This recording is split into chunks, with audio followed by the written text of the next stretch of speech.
దోస్తులు అందరు ఎట్లున్నారు? మరి మంచిగా ఉన్నారులే. మనం తినడానికి కావాల్సినటువంటి కొన్ని కూరగాయలైనా ఆకుకూరలైనా ఒక 2-3 పండ్ల మొక్కలైనా పెంచుకుందాము.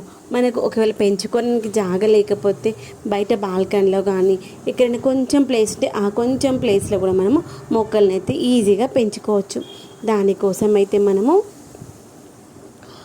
కుండీలు, తర్వాత మొక్కలు, ఇవన్నీ కూడా తక్కువ ఖర్చులో మొక్కలు పెంచుకునేటప్పుడు ముందుగా మనం తక్కువ బడ్జెట్లో స్టార్ట్ చేసామనుకోండి గార్డెన్ ఈజీగా ఉంటుంది.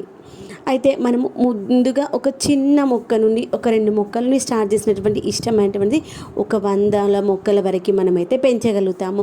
దానికి ఎగ్జాంపుల్ అయితే నేననే చెప్పుకోవచ్చు. నేనైతే మిద్దె తోట స్టార్ట్ చేసినప్పుడు మన ఇంట్లో రెగ్యులర్గా వాడుకునేటువంటి ప్లాస్టిక్ ఐటమ్స్లో వాటిని వేస్ట్గా బయట పాడేసే వాటిని వాడుతూ నేనైతే ముందుగా మిద్దె తోట అయితే స్టార్ట్ చేశాను. అది ఎలా అంటారా, మనము ఆయిల్ వాడుకున్నప్పుడు వచ్చినటువంటి ఆయిల్ క్యాన్స్ కావచ్చు, ఆయిల్ మనకి 1 లీటర్ ప్యాకెట్స్ వస్తాయి కదా, ఆ యొక్క 1 లీటర్ ప్యాకెట్స్ కావచ్చు, మ్యాగీ కావచ్చు, సేమియా కావచ్చు, తర్వాత పాల ప్యాకెట్స్ కావచ్చు, చాక్లెట్ ప్యాకెట్స్ కావచ్చు.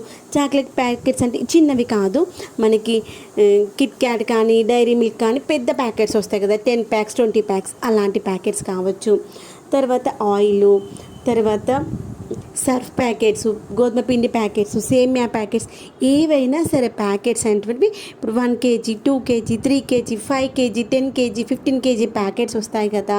తర్వాత పిల్లలు డైపర్స్ వాడేటువంటి కవర్స్ ఉంటాయి కదా, అవి కావచ్చు, కొంచెం మందంగా ఉన్నటువంటి కవర్స్ కావచ్చు. వాటన్నింటిని వాడుతూ మనం గ్రో బ్యాగ్స్ లాగా వాడుకోవచ్చు. ఇంకా పెద్దగా కావాలంటే మనము బియ్యం కొనుక్కొచ్చుకున్నప్పుడు వచ్చినటువంటి బియ్యం సంచులు ఉంటాయి కదా, వాటిని కూడా మనము గ్రో బ్యాగ్స్కి అయితే వాడుకోవచ్చు. చూసారా, ఇక్కడ మనకు రూపాయి ఖర్చు లేకుండా మనము వేస్ట్గా బయట పాడేసి వాటిని పొల్యూట్ చేసేటువంటి వాటిని వాడుతూ మనము కంటైనర్స్ లాగానైతే మార్చుకున్నాము.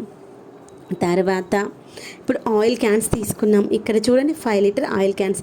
వీటిలో మనము 2-3 రకాలుగా వస్తాయి.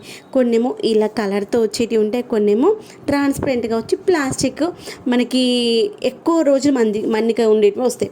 ఇవైతే మనకి 5-6 ఇయర్స్ ఉంటాయి, అవైతే 10 ఇయర్స్ ఎబోవ్ కూడా ఉంటాయి. నేనైతే అవి మనకి వైట్ కలర్లో వస్తాయి చూడండి, అవైతే నేను పెట్టి ఇప్పటికీ 8-9 ఇయర్స్ అవుతుంది. ఇప్పటికి కూడా కుండీలు అయితే అస్సలు పాడవలే. పెయింట్ కొంచెం పోయిందేమో కానీ కుండీలు అయితే అస్సలు పాడవలే. ఇవి పెట్టి నేను ఒక 6 ఇయర్స్ 7 ఇయర్స్ ఇప్పుడు ఇక్కడ మేము చూపిస్తున్నప్పటికి ఇప్పటికి నాకు మొన్నే తీసేసాను అనమాట. ఇంకా అన్నీ కూడా క్రాక్స్ వచ్చేసాయి అనేసి ఇప్పుడు ఇక్కడ మీకు చూపిస్తున్నవన్నీ కూడా నాకు ఒక 5 ఇయర్స్ ఎబోనే వచ్చాయి. అప్పటిదాకా కూడా వస్తాయి. చూసారా, ఇక్కడ మనం రూపాయి ఖర్చు లేకుండా ఒక 5 సంవత్సరాల వరకు మనకి కుండీలు అయితే ఉంటాయి. ఇప్పుడు మనకి పెరుగు బకెట్స్ కావచ్చు, పెయింట్ బకెట్స్ కావచ్చు, ఆ వాటి లైఫ్ పీరియడ్ కూడా అంతే, మినిమం 5 ఇయర్స్ కంటే ఎక్కువనైతే అస్సలు ఉండవు. ఇక్కడ మనకి ఇవి అనమాట మనకి ఎక్కువ రోజులు మన్నిగ్గా వస్తాయి. వాటికి కొంచెం పెయింట్ వేసి కొంచెం వాటికి ఇంకేమైనా డిజైన్స్ వేసుకున్నాం అనుకుని అందంగా కనిపిస్తాయి. ఖర్చు లేకుండా ఎంత మంచి కుండీలు తీసుకొచ్చుకుంటామో చూడండి. అక్కడ కొబ్బరి చిప్పలు కనిపిస్తున్నాయి చూడండి, నేనైతే ఆ కొబ్బరి చిప్పల్లో కూడా మొక్కలు పెంచుకున్నాను. దాంట్లో నేను మెంతి కూర పెంచాను, ఎంత ముద్దుగా వచ్చిందో. ఒక 5-6 కొబ్బరి చిప్పలు పెద్దగా ఉన్నవి తీసుకొని కిందికి మనకు హోల్స్ ఉన్నటువంటి కొబ్బరి చిప్పలు తీసుకున్నాం అనుకోండి. ఎందుకంటే కొబ్బరి చిప్పకి 2 ముక్కలు వస్తాయి కదా, ఒకటేమో జుట్టు ఉండేది వస్తే ఒకటేమో పైన వస్తాయి. జుట్టు ఉండే సైడ్ తీసేసామనుకుని వాటికి 3 కన్నాలు ఉంటాయి కదా, ఆ యొక్క కన్నాలు ఒక కన్నం క్లియర్ చేసుకున్నామని దానిలో ఉండి ఎక్సెస్ వాటర్ అంటే బయటకు వస్తుంది. వాటిలో మనము మిద్దె తోటలో ఏ గార్డెన్ సాయిల్ వాడతామో ఆ యొక్క సాయిల్ వేసేసి దాంట్లో మెంతి కూర పెట్టేసుకున్నాను. వాటి కోసం సపరేట్ కుండీలు అవసరం లేదు, మన బాల్కనీలో ఉన్నటువంటి ముక్కలలో పెట్టేసుకున్నాను అనమాట. అటు ఆ పెద్ద మొక్క పెరుగుతుంది, దాంతోపాటు చిన్న మొక్కలు కూడా వచ్చేసి ఎంత బాగా వచ్చిందో. అప్పుడు మనకి ఏంటంటే ఒక్కొక్క రోజు కూరకి ఒక్కొక్క కొబ్బరి చిప్పను వాడుకుంటే మళ్ళీ అది అయిపోయేటప్పుడు మళ్ళీ వేసుకోవచ్చు. ఇక్కడ చూసారా వాటర్ బాటిల్స్, ఇక్కడ మనము వాటర్ తాగిన తర్వాత పాడేసేటువంటి ఈ యొక్క మినరల్ వాటర్ బాటిల్స్ కావచ్చు, కూల్ డ్రింక్ బాటిల్స్ కావచ్చు, వీటిని మనం పాడేయకుండా మంచిగా మొక్కలు అయితే పెంచుకోవచ్చు. ఇంత చిన్న బాటిల్స్ ఏ మొక్కలు వస్తాయి అనుకుంటున్నారా? ఖచ్చితంగా వస్తాయి. నేను మీకు వీటన్నింటికి సంబంధించి మరొక వీడియో చూపిస్తాను. ఇవన్నీ ఎలా పెట్టుకోవాలని నేను చెప్తున్నాను కదా, నేను పెట్టుకున్న తర్వాత వచ్చినటువంటి రిజల్ట్ ఎలా ఉందని మరొక వీడియోలో చూపిస్తాను. ఇవన్నీ చిన్నవి ఉన్నాయి, కానీ వీటికి కూడా లైఫ్ పీరియడ్ మినిమం 5 years ఉన్నాయి. మొక్కలైతే ఇంకా ఉన్నాయి ఫ్రెండ్స్, ఎంత మంచిగా ఉన్నాయి. వాటి కోసం నేను సాయిల్ ఏంటంటే ఈ సాయిల్ అంతా ఒకేసారి తయారు చేసుకున్నాను. కోకోపిట్, వర్మీ కంపోస్ట్, తర్వాత వచ్చేసి మన యొక్క గార్డెన్ సాయిల్, ఇవన్నీ కూడా ఒకటే రేషియో, ఒక్కొక్క సేమ్ అనమాట. ఒక బాటిల్ తీసుకున్నాం అనుకున్న క్వాంటిటీ, అదే బాటిల్తో మిగిలిన కూడా సేమ్ క్వాంటిటీ తీసుకొని చేసుకున్నాను. అలా చేసుకొని మనం మొక్కలు పెట్టుకునేటప్పుడు ఇంకేమో ప్రికాషన్స్ తీసుకోవాలి అంటే మనం ఏ దాంట్లోనే పెట్టుకోండి. కవర్లో పెడుతున్నామా, ఆయిల్ క్యాన్లో పెడుతున్నామా, బియ్యం సంచిలో పెడుతున్నామా, కొబ్బరి చిప్పలో పెడుతున్నామా, బకెట్లో పెడుతున్నామా అనేది కాదు లెక్క. దేంట్లో మొక్క పెట్టినా మనం పోసిన నీళ్ళు అయితే కిందికి జారిపోవాలి. నీళ్ళు అయితే దాంట్లోనే ఆగిపోయి ఉండొద్దు అన్నట్టు. నీళ్ళు దాంట్లోనే ఆగిపోయి ఉంటే ఆ మొక్కకి రూట్స్కి కావాల్సినటువంటి వాటర్ కాకుండా ఎక్సెస్ ఉన్నట్లయితే అవి అంతగా తీసుకోలేదు కాబట్టి రూట్స్ అనేటివి కుళ్ళిపోతాయి. ఇప్పుడు మనకి ఆకలి అవుతుంది కదా అని అన్నం ఎంత తింటే మన కడుపులో ఎంత పట్టాలో అంతే తింటాం. కొన్నిసార్లు ఏదైనా మనకు నచ్చిన ఐటమ్ ఉందనుకో ఇంకో కొంచెం ఎక్కువ తింటాం, అబ్బా ఇంకా నచ్చిన ఇంకో 2 ముక్కలు ఎక్కువ తింటాం. అంతకంటే ఎక్కువ తింటే ఏమైతే కడుపు నొప్పి వచ్చి ఆయాసం వచ్చి ఇంకా ఎక్కువ తింటే హాస్పిటల్కి పోవాల్సి వస్తాయి. మొక్కలు కూడా అంతే, వాటికి ఎంత కావాలో అంతవరకే ఉంచుకుంటాయి. ఎక్సర్సైజ్ బయటికి రావడానికి డ్రైన్ హోల్స్ అయితే ఉండాలి. తర్వాత ఇప్పుడు మనమైతే ఏమేం కావాలో చెప్పాము. వాటికి మనం కొంచెం అందంగా ఎలా రెడీ చేసుకోవాలి. ఒకవేళ మనం ఫస్ట్ టైం స్టార్ట్ చేసాము, ఇప్పుడు పెయింటింగ్స్ అవన్నీ మనకు కుదరదు అనుకుంటే అట్లయినా పెట్టుకోవచ్చు. కానీ మనం బాల్కనీలలో పెట్టుకుంటున్నాము అంటే కొంచెం అందంగా ఉండాలి కదా. కొంచెం అందంగా ఉండాలంటే ఇక్కడ కూడా ఖర్చు లేకుండా చేయొచ్చు. మనం ఇంట్లో పిల్లలకు వాడేటువంటి స్కెచ్ పెయింట్స్ కావచ్చు, అక్రైలిక్ కలర్స్ కావచ్చు, మనం చీరలకు పెట్టుకునేటువంటి పెయింట్స్ కావచ్చు, తర్వాత నెయిల్ పాలిష్లు కావచ్చు, మనం ఇంట్లో డోర్లకు లేకపోతే గోడలకు వేసిన పెయింట్ కావచ్చు, ఇవన్నీ ఎంతో కొంత కొంచెం మిగిలిపోయి ఉంటాయి కదా. వాటన్నింటిని వాడి మనకు వచ్చినటువంటి ముగ్గులో, డిజైన్లో, బొమ్మలో ఏదో ఒకటి వేయండి. ఏమీ రాకపోతే డిజైన్లు మన దగ్గర చిన్న చిన్న మూతలు కావచ్చు, ఏవైనా చిన్నగా ఉంటాయి చూడండి, వాటిని కొంచెం కలర్లో ముంచేసి వాటిపైన పెట్టండి. అవి వాటి యొక్క డిజైన్స్ అనేవి కనిపిస్తాయి. ఏమీ రాకపోతే చిన్న బాటిల్ క్యాప్ తీసుకొని ఆ క్యాప్కి కొంచెం పెయింట్ పెట్టేసి వాటిని అక్కడక్కడ పెట్టండి. అప్పుడు అన్ని సర్కిల్స్ వస్తాయి. ఆ లోపల ఫిల్లింగ్ ఏమీ ఉండదు, అవసరం లేదు. పైనంతా ఎల్లో ఉంది కానీ అలా మనకి డిజైన్స్ మంచిగా కనిపిస్తుంది. లేకపోతే మీకు స్టార్స్ వస్తే స్టార్స్ వేసుకోండి, ట్రయాంగిల్స్ వస్తే ఓన్లీ ట్రయాంగిల్సే వేసుకోండి, లేదంటే రెక్టాంగిల్స్ వస్తే రెక్టాంగిల్స్ వేసుకోండి, స్క్వైర్స్ వస్తే స్క్వైర్స్, అలా డిజైన్స్ వేసుకో. ఎంత అందంగా కనిపిస్తాయంటే మనకు వచ్చి రాని ముగ్గు ఏదో ఒకటి వేస్తూ ఉంటే చేతితో ఆటోమేటిక్గా ఈజీగా వస్తుంది. ఆడవాళ్ళం అన్నాక మనకి ఏమి డిజైన్లు వేయడం రాకపోయినా ముగ్గులు వేయడం అయితే వస్తుంది కదా. మనకి తింపుడు ముగ్గులో, చుక్కలు పెట్టే ముగ్గులో, లేకపోతే డిజైన్లు వేసే ముగ్గులు, ఏవో ఒక ముగ్గులు వస్తాయి కదా. ఆ ముగ్గులు వేసుకున్నా సరే అందంగా కనిపిస్తుంది. ఇప్పుడు మనము స్నానం చేసి మంచి కొత్త చీర కట్టుకుంటే మనకు అందం రాదు కదా. కొత్త చీర కట్టుకున్నాక ఆ చీరకు తగినటువంటి నగలు వేసుకొని, దానికి తగ్గట్టుగా గాజులు పెట్టుకొని, దానికి తగ్గట్టుగా మనం రెడీ అవుతేనే ఆ యొక్క చీరకి అందం వస్తుంది.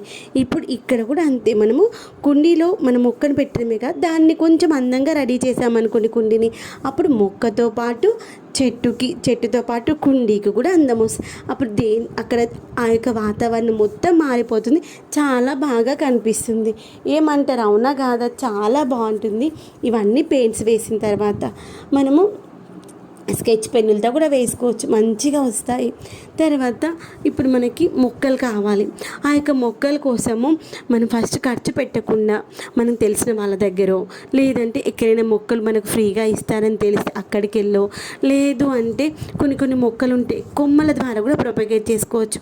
అడిగి తెచ్చుకోండి, అడగకుండా తెచ్చుకొని వాళ్ళతో తిట్ల పడకుండా ఉండండి. ఇప్పుడు గన్నేరు మొక్కలు కావచ్చు, చక్రం పూల మొక్కలు కావచ్చు, తర్వాత ఏంటి మందార మొక్కలు కావచ్చు, గోరింటాకు మొక్కలు కావచ్చు, తర్వాత ఫ్రూట్ ప్లాంట్స్ కావచ్చు, ఫ్లవర్ ప్లాంట్స్ కావచ్చు, ఇవన్నీ కూడా మనం కొమ్మల ద్వారా కూడా పెంచుకోవచ్చు. మల్లె చెట్టు, ఇప్పుడు నాకు పెద్ద మల్లె చెట్లు ఉన్నాయి కదా, అవి నేను కొమ్మల ద్వారా తెచ్చుకున్నాను. ఇంకా మా ఇంటి దగ్గర ఒక ఆంటీ వాళ్ళు ఉంటారు, ఆ ఆంటీ చెట్టు కూడా చిన్నగానే ఉండే, దాని నేను చిన్న మొక్క తెచ్చుకున్నాను. ఇప్పుడు నాకు అది 3 అంతస్తుల వరకు వెళ్ళింది. ఆంటీ మొక్క ఇంకా చిన్నగానే ఉంది. అది మనం మొక్క పెట్టుకున్న తర్వాత దానికి ప్రికాషన్స్ తీసుకుంటూ ఉండాలి. దానికి కావాల్సినటువంటి ఎరువులు ఇస్తూ, దానికి కావాల్సిన లిక్విడ్ పోషకాలు ఇస్తూ, అది ఏ స్టేజ్లో దానికి ఏం సేవ చేయాలో అది చేస్తే ఆటోమేటిక్గా మొక్క అనేది మంచిగా ఎదుగుతుంది. మనం మొక్క పెట్టినప్పుడు మనము దానికి కావాల్సిన పోషకాలు కూడా ఇవ్వాలి. మనం పెద్ద కుండి తీసుకొచ్చి పెట్టాము, దానికి అందంగా ఉన్నటువంటి ఒక 1000 రూపాయల మొక్క తీసుకొచ్చాము, 1500 కుండీలో పెట్టినామంటే మొక్క అయితే సర్వైవ్ అవ్వదు. దానికి ఏ టైంలో ఏమి ఇవ్వాలో అది ఇస్తే మాత్రమే మొక్క మంచిగా అవుతుంది. మనం చిన్న కుండీలో పెట్టినా సరే. ఇప్పుడు ఫర్ ఎగ్జాంపుల్ నేనేం చేస్తానంటే, ఇప్పుడు మనము గిన్నెలు తోముకునేటువంటి సబ్బు ఉంటుంది కదా, దానికి సబ్బు పెట్టెలు వస్తాయి కదా, ఆ సబ్బు పెట్టెలలో కూడా నేను మొక్కలు పెడతాను తెలుసా. మా పక్కన వాళ్ళు అంటారు, ఏందక్క అసలు నువ్వు దేన్ని ఇడిచిపెట్టావా అని. మనము ఎంత పెద్ద దాంట్లో పెట్టినాం అనేది ముఖ్యం కాదు, దానికి మనము ఎంత కేర్ తీసుకుంటున్నాం అనేది ముఖ్యం. ఎవరైనా కొత్తగా వచ్చిన వాళ్ళు చూసి, ఏంటి అసలు దేన్ని ఇడిచిపెట్టి అన్నింటిలో మొక్కలు పెట్టేస్తుందా అంటారు. ఇంతటి మన గార్డెన్కి అందం రావాలంటే కొన్ని కొన్ని ఉంటాయి. ఇప్పుడు నాకైతే వర్షాకాలం వస్తే రెయిన్ లిల్లీస్ కావచ్చు, తర్వాత టేబుల్ రోజెస్ కావచ్చు, ఎంత అందంగా కనిపిస్తాయి తెలుసా. అవన్నిటి యొక్క వీడియోస్ ఫొటోస్ నేను మరొక వీడియోలు చూపిస్తా. అసలు నాకైతే ఇప్పుడు ఫ్రెండ్స్, మొక్కలను పెంచుకుందాము, మనము మన పర్యావరణాన్ని రక్షిస్తాము. పర్యావరణం బాగుంటేనే కదా ఈరోజు మనం బాగుంటాం, రేపు మన తర్వాత తరాలు కూడా బాగుంటాయి. మన తాతలు ముత్తాతలు మన యొక్క వాతావరణాన్ని పొల్యూషన్ చేయలేదు, కానీ మనము అన్ని రకాలుగా పొల్యూట్ చేస్తున్నాం. కాబట్టి మనం చేసిన పొల్యూషన్ని మనమే ఎంతో కొంత తగ్గించేటువంటి ప్రయత్నం చేసాం. వీలైతే మనకు చుట్టూ ప్లేస్ ఉన్నట్లయితే పెద్ద మొక్కలు పెంచుకుందాం. పెద్ద మొక్కలు పెంచుకోవడానికి ప్లేస్ లేకపోతే ఈ విధంగా చిన్న చిన్న మొక్కలైనా పెంచుకుందాము. అలా పెంచుకోవడం వల్ల మనకు కావలసినటువంటి ఆహారాన్ని మనమే తయారు చేసుకోవచ్చు. మందులు లేకుండా ఉండేటువంటి ఆహారాన్ని తీసుకోగలుగుతాము. ఎంతో కొంత ఆరోగ్యాన్ని అయితే మన చేతుల్లో మనం ఉంచుకోగలుగుతాము. ఏమంటారు, అవునా కాదా?